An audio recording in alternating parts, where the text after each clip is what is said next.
Nós vamos nesta manhã meditarmos na palavra de Deus, no livro de 2 Timóteo, capítulo 4, versículo 6 em diante. 2 Timóteo 4, 6 em diante. Falaremos nesta manhã sobre o tema prisão e martírio do apóstolo Paulo. Prisão e martírio do apóstolo Paulo. Esse texto que vamos ler, humanamente falando, é um dos textos mais tristes do Novo Testamento, na minha opinião. Aqui o tom é de despedida. Paulo estava preso pela segunda vez em Roma e escreve o seu último livro, a sua última carta. Essa carta é endereçada ao pastor Timóteo, e estas são as suas últimas palavras registradas na Bíblia.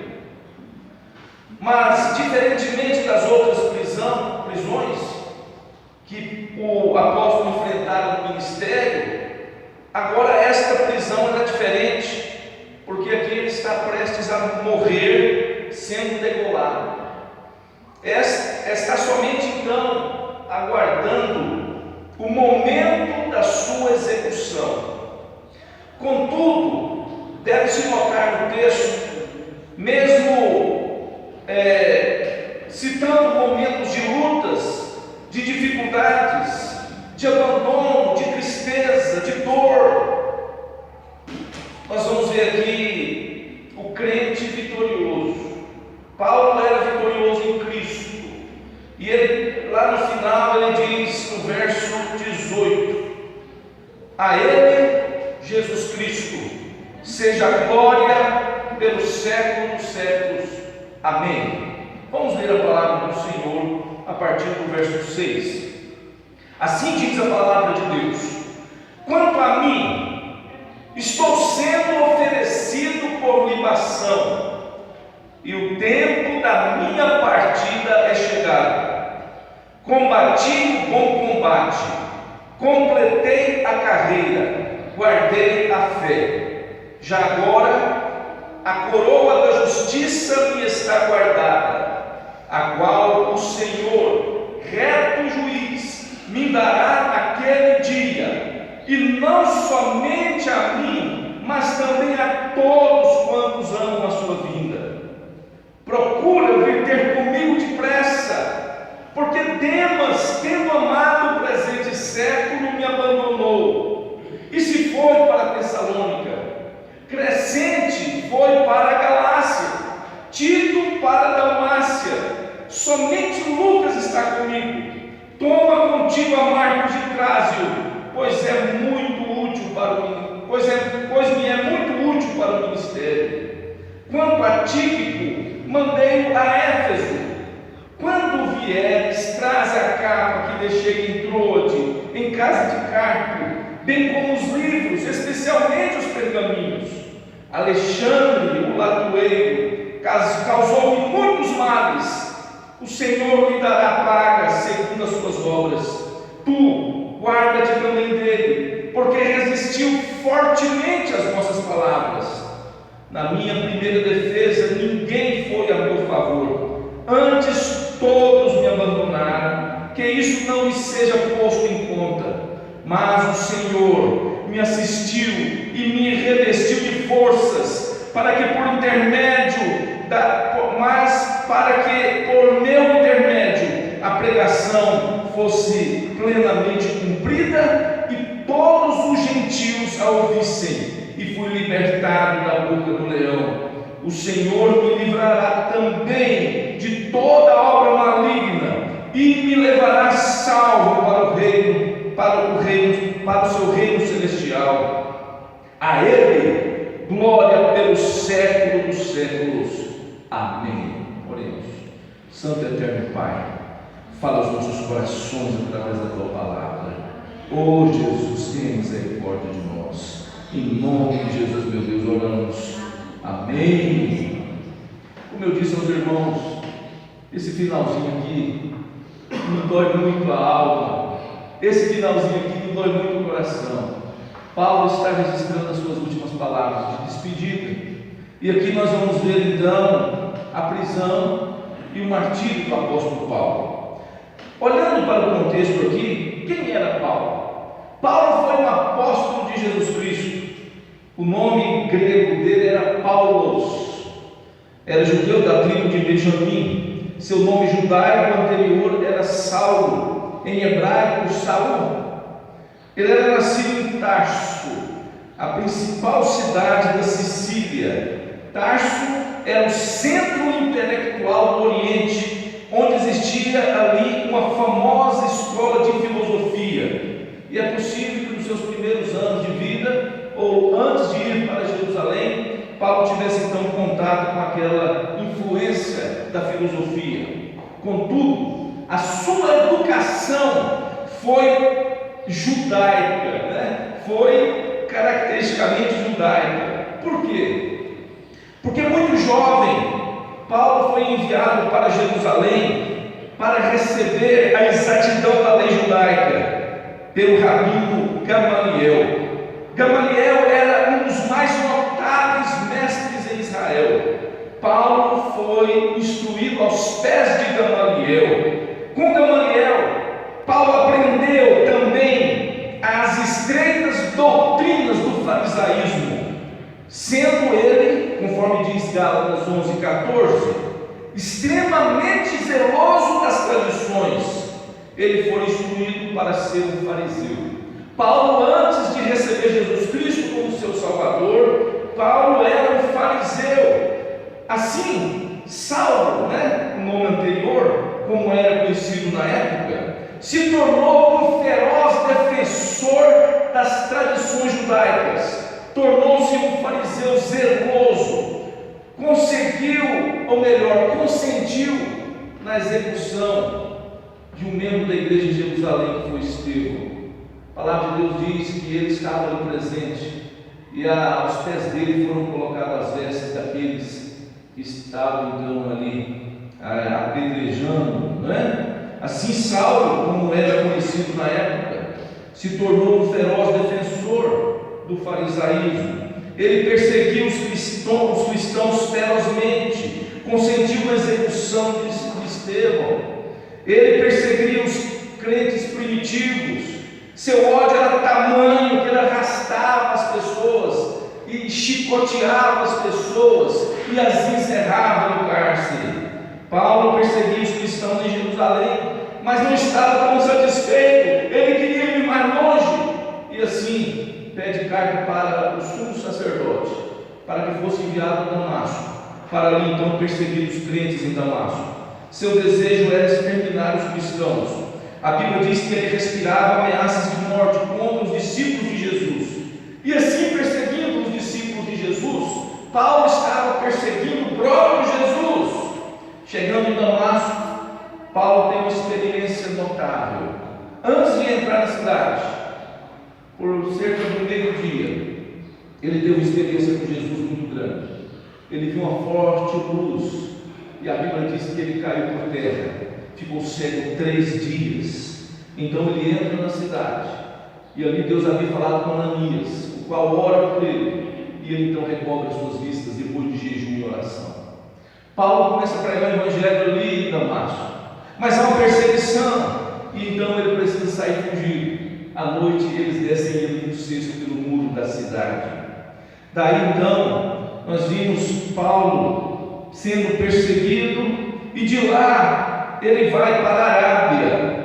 Não sabemos exatamente quanto tempo ele fica ali, mas ele retorna a Damasco, e depois de 3 anos ele desce então a Jerusalém, e ele vai visitar Pedro. Mas em Jerusalém, a Bíblia diz que ele não é conhecido de nenhum dos apóstolos, a não ser Pedro e Tiago, irmão de Jesus.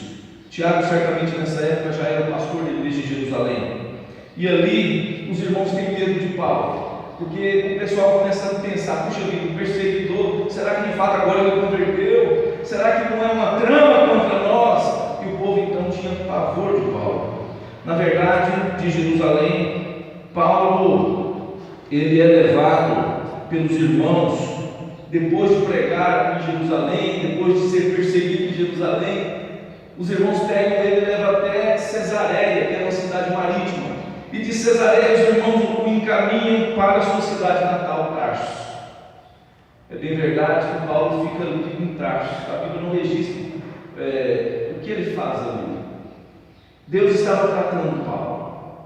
Depois de mais ou menos 6 a 7 anos, segundo o John Davis, Barnabé vai lá buscar Saulo, que agora é Paulo, para ajudar na igreja de Antioquia, porque com a perseguição de Estevão, o evangelho chegou até o extremo norte, a cidade de Antioquia da Síria, uma cidade muito grande, muito importante naquela região, uma igreja formada na sua maioria por gentios, isto é, não judeus. Barnabé vai lá buscar Saulo. Barnabé vem com Saulo. Por um ano todo, a Bíblia diz que Saulo e Barnabé trabalharam em Antioquia. Aquela igreja foi a primeira igreja fora de Jerusalém a enviar missionários. Aquela igreja envia Paulo e Barnabé, segundo o capítulo 13 de Atos, uma obra missionária, porque o Espírito Santo os separou para a obra. Então, Paulo começa a sua jornada missionária. Com Barnabé, Paulo começa a primeira viagem missionária. E Paulo faz a primeira viagem missionária com Barnabé. E nessa primeira viagem missionária, o João Marcos estava junto, mas em determinado momento ele retorna para casa. Ele não continua com os missionários. Na segunda viagem missionária, Barnabé, que era primo de João Marcos, quer levar de novo o garoto. Paulo não aceita. Há entre eles então uma grande discórdia. Paulo com Silas vão para a segunda viagem missionária, e Barnabé com João Marcos vai para outra direção. Paulo faz então, vamos lá, primeira viagem missionária, segunda viagem missionária, terceira viagem missionária. E é bem verdade que muitos historiadores entendem que Paulo foi preso, conforme o livro de Atos encerra dizendo que ele estava preso, que ele foi preso por causa de contendas da questão religiosa com os judeus.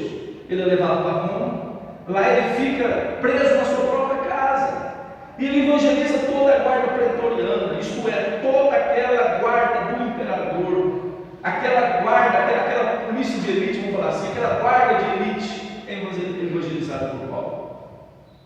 Mas alguns estudiosos entendem que Paulo foi liberto dessa prisão, e ele volta então a fazer a obra missionária, e aí possivelmente ele faz a quarta viagem. Muitos entendem que ele chega até a Europa, e que ele prega o evangelho até a Europa. Se a gente for observar o que John Davis diz, ele fala do Clemente de Alexandria, que viveu por volta de 96 depois de Cristo. O Clemente, em sua obra, dá a entender claramente que o apóstolo Paulo chegou a ir à Espanha, quando diz que em sua viagem chegou ao extremo ocidente. O John Davis também cita o Eusébio, no período de 324 depois de Cristo, que diz que, segundo a tradição comum, depois que Paulo saiu da primeira prisão em Roma, ele fez a sua defesa, ele se entregou então à continuidade do seu ministério de pregação, e na volta ele passa de novo por Roma, e dessa vez ele é preso, dessa vez ele sofre um martírio, dessa vez ele não escapa mais. Se assim for, ou seja como for, essa carta que nós estamos lendo aqui, 2 Timóteo, é o registro fiel dos últimos dias de vida de Paulo. Primeiro ponto, o apóstolo Paulo está prestes a ser morto. Contudo, ele entende que a sua recompensa não vem de homem algum, mas do Senhor Jesus Cristo. A sua recompensa também não era por seus próprios méritos. Ele não tinha mérito nenhum, ele não era merecedor de nada, assim como nós hoje também não somos. Mas a sua recompensa vinha através do sangue de Jesus Cristo, que foi derramado na cruz do Calvário, Jesus pagou os nossos pecados na cruz. Jesus pagou os pecados de Paulo na cruz. E, portanto, em Cristo, ele tinha os méritos da vida eterna. Paulo estava preso em Roma, sabia que tinha poucos dias de vida, e ele estava então novamente preso. Segundo o comentarista Hernandes Dias, a primeira prisão foi por uma motivação religiosa, mas a segunda era movida por motivos políticos. A primeira prisão, segundo ele, estava ligada à perseguição judaica. A segunda vinha do decreto do imperador, que estava perseguindo naquele momento. Nero, naquele momento, estava perseguindo os crentes. Nero havia colocado fogo em Roma. E dos 14 bairros incendiados, somente 2 não foram incendiados. Os bairros onde moravam os cristãos.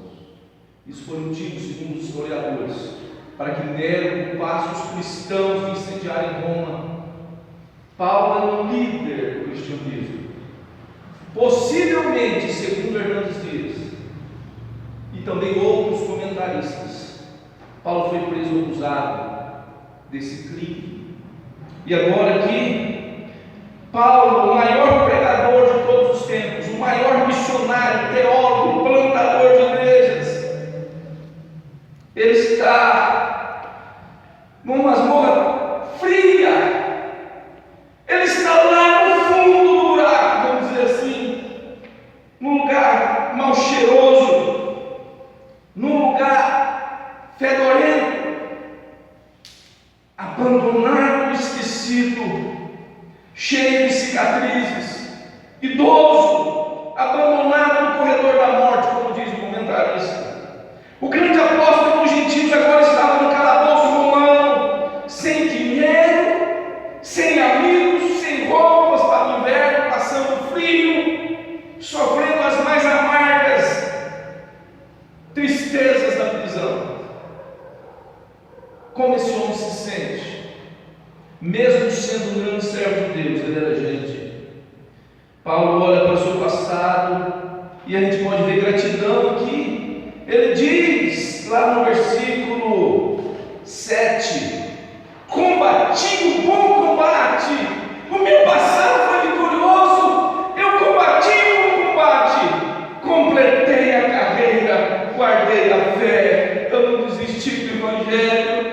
Diante das chicotadas eu não desisti, diante dos naufrágios eu não desisti, diante das perseguições dos judeus eu não desisti. E ele diz: agora a coroa da justiça me está guardada. Eu não tinha esperança de vida mais. Ele está dizendo: estou partindo, a coroa já está guardada, o qual o Senhor Jesus, reto juiz. Nesse mundo, talvez haja juiz injusto, talvez as pessoas são injustiçadas e levadas à morte, mesmo sendo inocentes, mas aqui ele está dizendo: o reto juiz me dará aquele dia, e não somente a mim, mas também a todos quanto amam. O que? Esta coroa da justiça. Um certo teólogo diz que Paulo lutou contra os poderes da maldade, lutou contra Satanás, contra os judeus que o perseguiam, contra os cristãos e contra os gentios que muitas vezes também eram pessoas usadas por Satanás. Paulo lutou contra a hipocrisia, Paulo lutou contra a violência, contra os conflitos, contra a imoralidade da igreja de Corinto. Paulo lutou contra os fanáticos de Tessalônica, Paulo lutou contra os gnósticos e judaizantes das igrejas de Éfeso e Colossos. E não por último aqui, mas na dependência de Deus, ele vai passar como que fosse uma grande luta pessoal, porque nesse momento ele está preso, ele está sozinho, mas ele sabe que Jesus não o abandonou. É interessante que Paulo, além de olhar para o passado, ele olha para o presente, e aqui no verso 6 ele diz assim: quanto a mim, verso 6, quanto a mim, estou sendo oferecido por libação, e o tempo da minha partida é chegado. Libação aqui, meus irmãos, Paulo está lembrando aqui da questão do culto a Deus, lá no tabernáculo, ou lá no templo em Jerusalém. E Paulo compara a sua vida como um sacrifício a Deus, como uma oferta a Deus. Ele está usando essa metáfora do costume judaico de derramar uma libação, isto é, uma oferta de bebida, de vinho ao pé do altar, no momento preliminar, isto é, antes da oferta diária no templo. Então havia esse ritual cultico de derramar um pouco de vinho sobre o altar, ou melhor, aos pés do altar. Paulo está dizendo: eu sou essa libação derramada no altar do Senhor. Eu estou partindo, eu estou sendo morto, mas a palavra de Deus não é morta, ela permanece. Ele está se referindo aqui à sua morte como uma partida. Ele está entendendo que essa palavra partida é algo, ele está ilustrando aqui a ideia como que um navio que levanta âncora para partir. A ideia aqui é de um viajante que levanta um acampamento para continuar viajando. Paulo estava levantando o acampamento porque ele tinha uma grande jornada e ele ia viajar ou estar na presença do Senhor. Paulo então vê a morte como uma partida. A morte para os santos, segundo a palavra de Deus, é bem-aventurança. Apocalipse 14:13 diz: bem-aventurado, ó quão felizes são. A morte para os crentes, isto é, para os santos de Deus, para aqueles que são servos de Jesus Cristo, a morte é bem-aventurança. A morte para os crentes equivale a partir e estar com Cristo, e Paulo fala que isso é muito melhor. Filipenses 1:23. A morte é deixar o corpo para habitar para sempre com o Senhor, 2 Coríntios 5:8. E para Paulo, ele diz: para mim, a morte é morrer é lucro. Filipenses 1:21. Morte é bem-aventurança, é ser levado para a presença do Senhor, simbolicamente na Bíblia, levado para o seio de Abraão, Lucas 16:22. A morte é ir para o paraíso, Lucas 23:43. A morte é ir para a casa do Pai, João 14:2. Na morte, o crente não deixa de existir, mas é apenas retirado deste mundo para outro. Morrer para o crente é como deixar o acampamento para trás, deixar a tenda temporária desta vida e voltar para o lar celeste. A morte para Paulo significava mudança de endereço. Somente isso, mudança de endereço. A morte não estava o intimidando. Você não vê um homem agoniado por causa da morte. A morte para ele diz assim, lá em Filipenses 1:21, para mim, o viver é Cristo, o morrer é lucro. A morte não me intimida. Paulo olha para o futuro com esperança.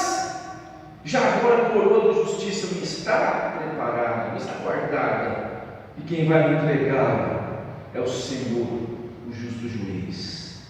Mesmo que o imperador Nero condenasse a morte, mesmo que o tribunal de Roma o considerasse culpado, o reto juiz revogaria o veredito humano. O reto juiz, o verdadeiro juiz, aquele juiz que é justo, consideraria-o sem culpa, daria a ele um prêmio celestial, a coroa da vida, a salvação. John Stott diz: nosso Deus é o Deus da história. Deus está executando o seu propósito ano após ano. Um obreiro pode cair, mas Deus dará continuidade à obra, porque a obra não é nossa, é dele. O céu não é aqui. Aqui nós teremos tribulações, aqui nós seremos apertados de todos os lados, aqui nós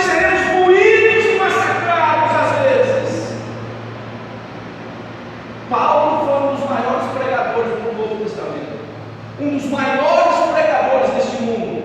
Na época em que não tinha rádio nem televisão, ele viajava pelo poder de Deus, espalhou o evangelho em todo aquele mundo antigo. A vida de Paulo foi em constante lutas. Ele não estava isento de aflição, assim como o verdadeiro crente hoje não está isento de aflição. Prega-se por aí que crente não passa luta. Prega-se por aí nessa doutrina do diabo, essa doutrina da prosperidade, essa teologia do inferno. Prega que o homem que é crente não passa dificuldade, não fica doente, que só tem que ter prosperidade. Eu olho para a vida de Paulo e vejo um homem açoitado, preso, que enfrentou naufrágio, 3 dias na deriva, foi picado por uma serpente, algemado, humilhado, chicoteado, preso no cárcere, condenado como um dos maiores criminosos do mundo. Um herói da fé que o mundo não era digno. Paulo tombou nessa terra. Foi um dos grandes mártires da história. Jesus foi o maior mártir da história. Paulo foi cristão, pequeno Cristo, que carregou a sua cruz e seguiu Jesus Cristo. Foi recebido como príncipe dos céus. Paulo não foi isento das dificuldades desse mundo, assim como você e eu às vezes não seremos. Aqui nesse mundo, quanto que é pisando esse chão, nós somos passíveis de lutas, somos passíveis de provações, de enfermidades, de perseguições, de aflições, de calúnias, de maldade. Paulo era um homem comum como eu e você, carne e osso como nós, frágil como nós, passíveis de mesmas necessidades, sentia frio, sentia fome, lutava contra o seu eu. Outro ponto que eu observo, que Paulo no cárcere enfrenta solidão, saudade dos amigos. O verso 9, parte A, diz assim: Paulo está dizendo a Timóteo: procura vir ter comigo depressa. Timóteo, você demorar muito, meu filho, você não vai viver mais. Procura vir ter comigo depressa. Traz também o João Marcos. João Marcos, aquele adolescente, aquele jovem que tomou com a gente da primeira viagem missionária. Agora ele é o nome de Deus, de fato ele é convertido agora. De fato agora ele é um comprometido com o reino. Olha, ele é muito útil à obra. Traz João Marcos. Pois minha é útil ministério. Paulo que não guarda rancor de João Marcos. Irmãos, nós não podemos guardar rancor. O povo de Deus não pode ver um rancor, um pitica. Nós precisamos amar nossos irmãos. Paulo que diz: olha, João Marcos é uma pedra na obra, muito útil na obra. E ele diz no verso 21: apressa-te a vir antes do inverno. O Timóteo, no inverno não dá para navegar. Se você deixar para vir no inverno, você não vai chegar, Timóteo. Naquela cela fria, Paulo estava sentindo necessidade do ombro dos amigos. Sua espiritualidade não anulava a sua humanidade. Ele roga para Timóteo que venha depressa. Ele está precisando de gente amada do seu lado. Ele estava prestes a ser morto, a qualquer momento poderia chamá-lo para execução. Sua comunhão com Deus não tornado super-homem. Ele era um homem de carne e osso como nós.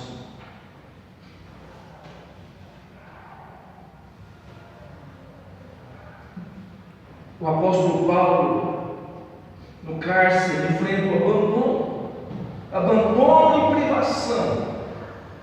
Paulo enfrenta o abandono. 2 Timóteo 4,10. Põe o 10, irmão Tiago. Diz assim Paulo: porque Demas me abandonou. Demas tendo amado o presente século, me abandonou e se foi para Tessalônica. Demas é mencionado, meus irmãos, apenas 3 vezes no Novo Testamento. Em Colossenses 4,14, em Filemão 24, 2 Timóteo 4,10. Na primeira vez que Demas é mencionado, o texto diz que ele era um cooperador de Paulo. Na segunda vez que o seu nome aparece, é apenas mencionado. Na última vez que o nome dele aparece, que é esta vez, ele é um desertor. Começou bem a carreira, mas encerrou mal. O hino do cantor cristão diz: quantos que corriam bem, já não mais contigo vão. Demas foi um desses. Começou tão bem a caminhada, mas encerrou muito mal. Possivelmente Demas foi atacado pelo sentimento de covardia, diante da perseguição de Nero, diante da matança dos cristãos. Talvez ele tenha se acovardado. O comentarista Warren Wiersbe diz que Demas foi conduzido de volta ao mundo por amor ao lucro, ao dinheiro. O comentarista Henriksen diz que o verbo usado por Paulo implica que Demas não apenas deixou o apóstolo Paulo, mas o deixou numa situação difícil, desamparado totalmente. Pois, portanto, essa separação de Demas não foi só geográfica, foi espiritual. Mas aí Paulo vai falar dos outros. Crescente foi para a Galácia, Tito para a Dalmácia, somente Lucas está comigo. Quanto a Tito, verso 12, mandei para ele. Esses outros companheiros aqui, meus irmãos, segundo o comentarista, não foi um abandono propriamente dito. Eles possivelmente estavam ao serviço da obra de Deus, possivelmente haviam sido enviados por Paulo em alguma obra ministerial. Esses aqui é diferente de Demas. Esses estavam ausentes porque estavam trabalhando na obra. Paulo diz: olha, somente Lucas está comigo. Lucas é o autor do Evangelho de Lucas e autor do livro de Atos. Na primeira prisão, Lucas estava junto com Paulo. Agora, nos fins da vida, Lucas estava junto com Paulo. Lucas era um amigão inseparável. Lucas foi de fato um grande amigo. Paulo enfrenta privações, verso 13. Quando vieres, ele está dizendo para Timóteo, traz a capa que deixei hoje. Alguns acham, a Bíblia não fala nada a respeito, mas alguns acham que este cargo, isso é uma suposição, foi aquela vez que Paulo pregou de todo e o rapaz caiu morto. Alguns comentaristas acham que pode ser a casa de Carpo, e que Paulo havia largado na casa de Carpo os livros, a capa. Então ele está dizendo: olha, quando você vier, traz a capa, porque o negócio aqui está gelado, aqui é frio, traz essa capa, eu estou precisando da capa. Traz também os livros, especialmente os pergaminhos. Nos últimos dias, Paulo queria ter contato com a palavra de Deus no entendimento. Traz os pergaminhos, principalmente. Traz os livros, mas principalmente os pergaminhos. Ele sentia fome da palavra.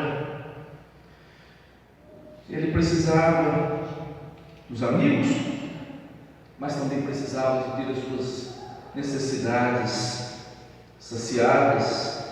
Precisava de amigos, de roupa, de livros, amigos para confortar o seu coração, roupas para aquecê-lo, e a palavra de Deus, o alimento da alma, o alimento do espírito. Paulo, apóstolo, enfrentava oposição. Olha o verso 9, aliás, 14.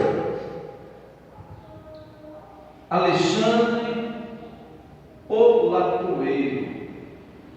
Paulo não fala os detalhes dessa oposição de Alexandre. Paulo diz somente a sua identificação. Ele é o latoeiro, é aquele que trabalha com cobre.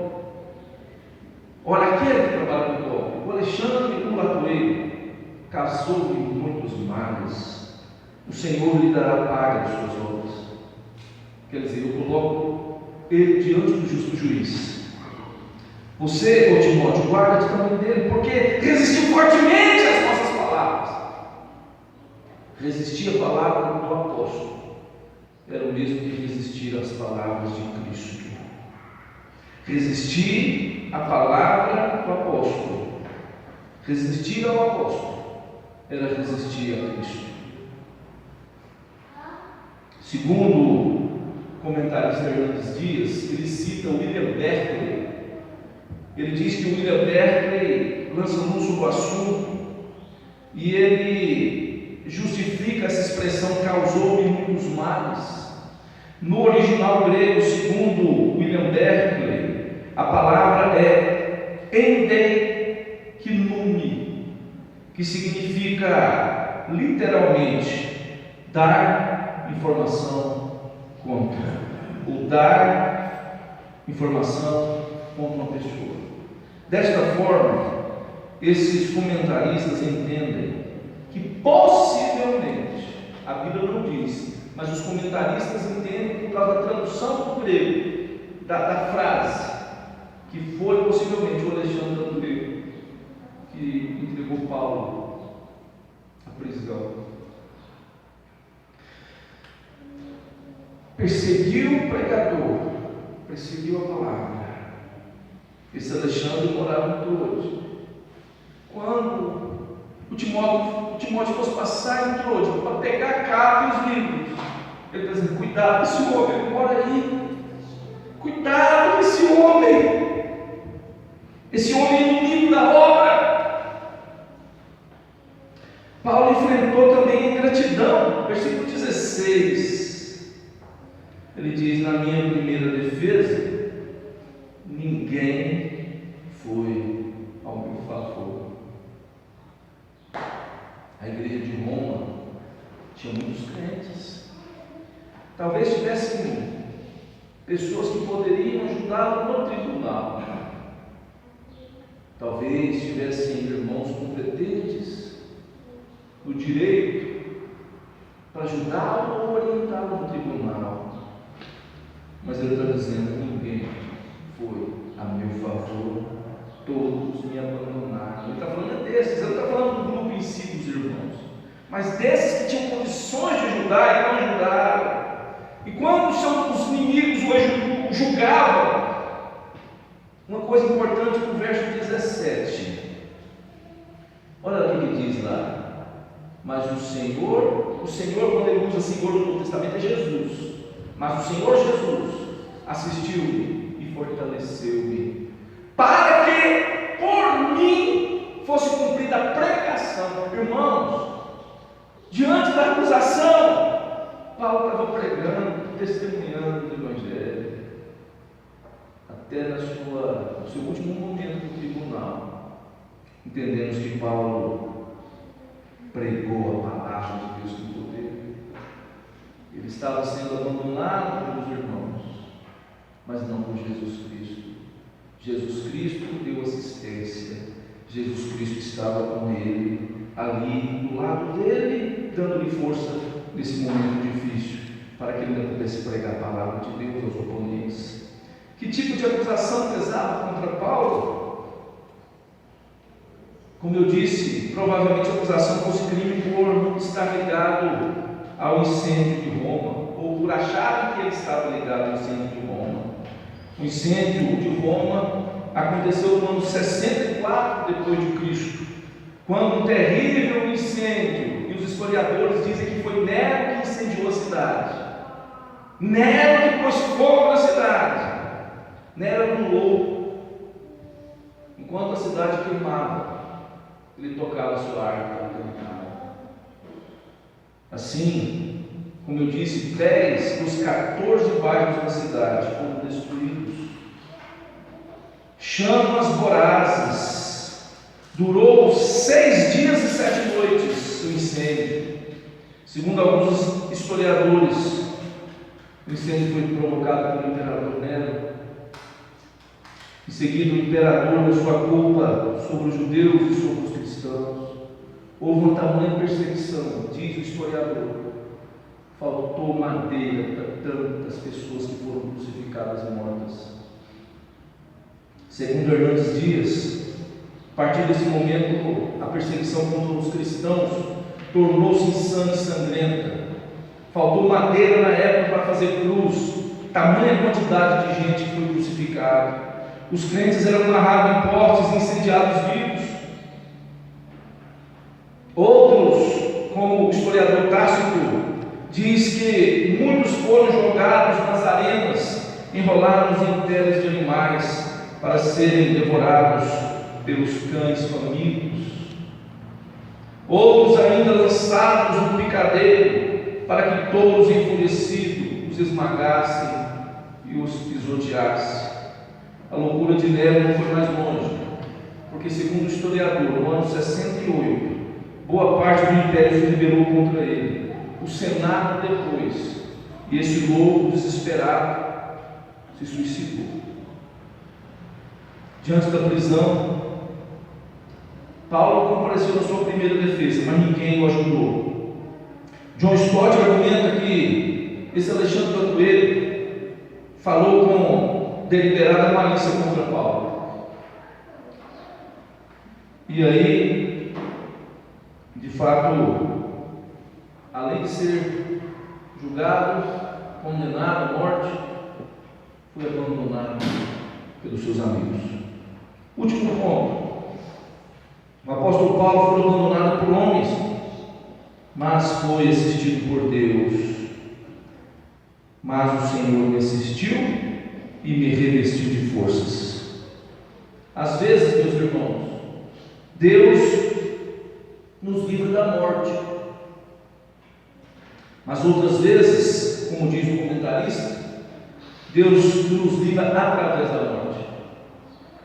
Em toda e qualquer situação, Deus é o nosso refúgio. Romanos 8:31. Romanos 8, canto de vitória, 9:31, 8:31, diz: que diremos, pois, a estas coisas? Se Deus é por nós, quem será contra nós? Lá está dizendo que nem a morte, nem a vida, nem anjos, nem principados, nem potestades, nem coisa alguma no céu e na terra pode nos separar do amor de Deus que está em Cristo Jesus nosso Senhor. E lá diz que nós somos mais do que vencedores por aquele que nos amou. Concluindo, Paulo não foi poupado das provas, mas recebeu o poder para suportá-las. Deus ele nos dá forças. Deus nos cinge com sua armadura para enfrentarmos as batalhas desta vida. Deus revestiu Paulo para que ele continuasse pregando até o fim. Foi preso, mas a palavra de Deus estava livre, espalhou-se por todos os lugares e por todos os povos daquela época. Paulo foi levado diante do carrasco. Paulo foi degolado. Nesse mundo ele tombou como um grande guerreiro de Cristo e foi recebido nos céus como um grande príncipe da obra. A palavra de Deus ecoa através das suas cartas até hoje. Foi um dos maiores escritores do Novo Testamento. A maioria das cartas do Novo Testamento, 13 delas, foram atribuídas ao autoria do apóstolo Paulo.